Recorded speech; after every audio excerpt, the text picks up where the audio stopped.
વડોદરામાં સંકલન બેઠકમાં ધારાસભ્ય અક્ષય પટેલ ગેરહાજર રહ્યા। પાદરાના ધારાસભ્ય ચૈતન્યસિંહ ઝાલા પણ ગેરહાજર રહ્યા હતા। ધારાસભ્ય કેતન ઇનામદારે બેઠકનો બહિષ્કાર કર્યો હતો।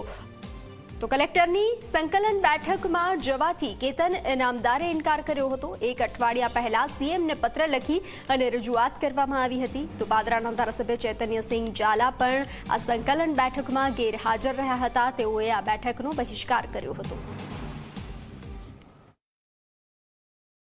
સંકલન સમિતિની અંદર અગાઉ સંકલનના પણ પ્રશ્નોનું હજુ નિરાકરણ નથી આવ્યું અને આ પ્રશ્ન સંકલન સમિતિ એટલી મહત્વની બેઠક હોય છે કે એ દર મહિનાના ત્રીજા શનિવારે આ સંકલન સમિતિની બેઠક થતી હોય છે।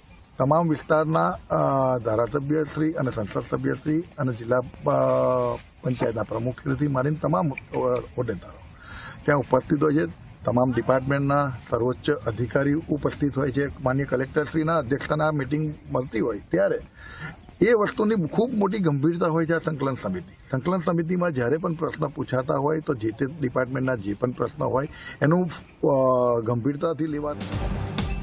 વડોદરામાં અધિકારીઓ વાત ન સાંભળતા હોવાની ફરિયાદનો મામલો। ધારાસભ્ય કેતન ઇનામદારે બેઠકનો બહિષ્કાર કર્યો છે। કલેક્ટરની સંકલન બેઠકમાં જવાથી કેતન ઇનામદારે ઇનકાર કર્યો। સંકલન બેઠકમાં પ્રશ્નોના ઉકેલ ન આવતા હોવાનો તેઓએ આરોપ લગાવ્યો હતો। એક અઠવાડિયા પહેલા સીએમને પત્ર લખી અને રજૂઆત કરવામાં આવી હતી।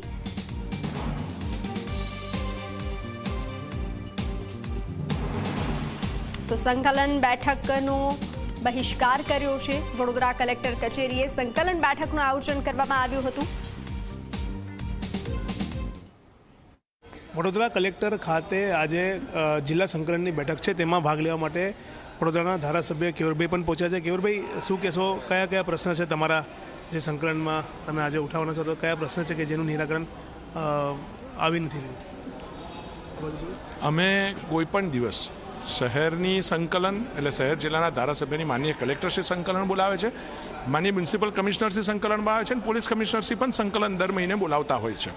તો આ સંકલનની અંદર પ્રજાના પ્રશ્નો જે અમારા સુધી ઓફિસ સુધી આવ્યા હોય છે, અમારા સુધી ડાયરેક્ટ આવ્યા છે, અમારા કાર્યકર્તા થકી આવ્યા હોય છે, એનું યોગ્ય સ્તરે અમે યોગ્ય ડિપાર્ટમેન્ટમાં એની રજૂઆત કરીએ છીએ।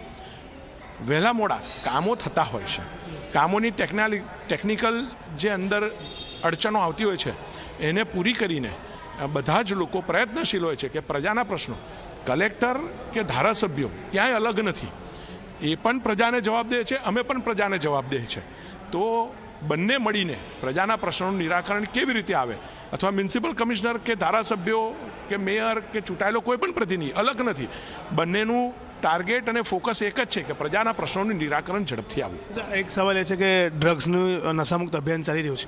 શૈલેષભાઈ કીધું કે વડોદરા શહેરમાં અને જિલ્લામાં ડ્રગ્સનું દૂષણ વધ્યું છે, કારણ કે બહારથી આવનારા જે વિદ્યાર્થીઓ છે તેના કારણે ડ્રગ્સનું દૂષણ વધ્યું છે। તો તમને શું લાગે છે, ડ્રગ્સનું દૂષણ છે વડોદરા શહેર જિલ્લામાં? ગુજરાત સરકાર, કાલે તમે કદાચ ત્યાં હો તો મેં પણ એવું કહ્યું હતું કે ગુજરાત સરકાર અને ભારત સરકાર, આ બંને સરકારનું નેતૃત્વ એટલું સક્ષમ છે કે ડ્રગ્સનું દૂષણ કોઈ પણ શહેર જિલ્લા છોડો, ગુજરાત પણ એમાંથી બાકાત થઈ જાય એ રીતે અમારું તંત્ર કામ કરી રહ્યું છે। અને આજે તો ગુજરાતની પોલીસ, ગુજરાતના ગૃહમંત્રી, ગુજરાતના મુખ્યમંત્રી પણ એને અભિનંદન આપવા પડે કે ગુજરાતનો ભારત દેશમાં ડ્રગ્સ ફેલાવવા માટે રૂટનો ઉપયોગ પણ કરવાથી લોકો કતરાય છે। કેમ તો કે અમારી પોલીસ, અમારી સરકાર તો સમુદ્રની અંદર જઈને પણ ડ્રગ્સ પકડી લાવી છે। તો ખરેખર એક સારી કામગીરી છે કે નથી? ના, દૂષણ લોકો ફેલાવવાનો પ્રયત્ન કરે છે, પણ અમારી સરકારની કડકાઈ એટલી છે કે જેના કારણે ડ્રગ્સ અમે પકડી લઈએ છીએ। તો ખૂબ સારી કામગીરી થઈ રહી છે। ડ્રગ્સ અમે પકડી છે તે પ્રકારની વાત સયાજીગંજ બેઠકના ધારાસભ્ય કેવરભાઈ રોકડિયાએ કરી છે। કેમેરામેન મુકુંદ દવે સાથે રવિ અગ્રવાલ, ઝી મીડિયા, વડોદરા। જિલ્લા કલેક્ટર ઓફિસ પર આજે સંકલનની બેઠક છે ધારાસભ્ય સાંસદોની, ત્યારે આપણી સાથે વાત કરવા માટે વાઘોડિયાના ધારાસભ્ય ધર્મેન્દ્રસિંહ બાપુ છે। બાપુ, શું કહેશો, સંકલનની બેઠક છે, 5 ધારાસભ્ય મુખ્યમંત્રીને પત્ર લખ્યો, પરંતુ તમારામાંથી સાવલિયાન ધારાસભ્ય કહી રહ્યા છે કે અમારા જ્યાં સુધી કામ નહીં થાય ત્યાં સુધી હું સંકલનમાં ભાગ નથી લેવાનો। તો એ બાબતે તમારી કોઈ વાતચીત અથવા કોઈ ચર્ચા? ના, મારી કેતનભાઈ જોડે કોઈ ચર્ચા નથી થઈ અને આ બાબતમાં હું કંઈ જાણતો નથી અને મને ખ્યાલ પણ નથી। શું કહેશો, સંકલનમાં તમે આજે હાજર છો, જે તમારા જૂના કામ નથી થઈ રહ્યા, ફરીથી એની રજૂઆત કરશો? અને અમને વિશ્વાસ છે કે અમે મુખ્યમંત્રી સાહેબને કાગળ લખ્યો છે અને જે કંઈ અમારા નાના મોટા પ્રશ્નો હોય એનું નિરાકરણ આવશે સંકલનની અંદર, એવો મને વિશ્વાસ છે. શૈલેષભાઈ કાલે કીધું કે વડોદરા જિલ્લામાં જે યુનિવર્સિટી આવેલી છે, ખાસ કરી તમારી વાઘોડિયાની ખાનગી યુનિવર્સિટીની વાત કરી કે જ્યાં ડ્રગ્સનું દૂષણ વધ્યું છે બહારથી આવેલા વિદ્યાર્થીઓના કારણે, તમને શું લાગે છે, તમે ત્યાંના ધારાસભ્ય છો?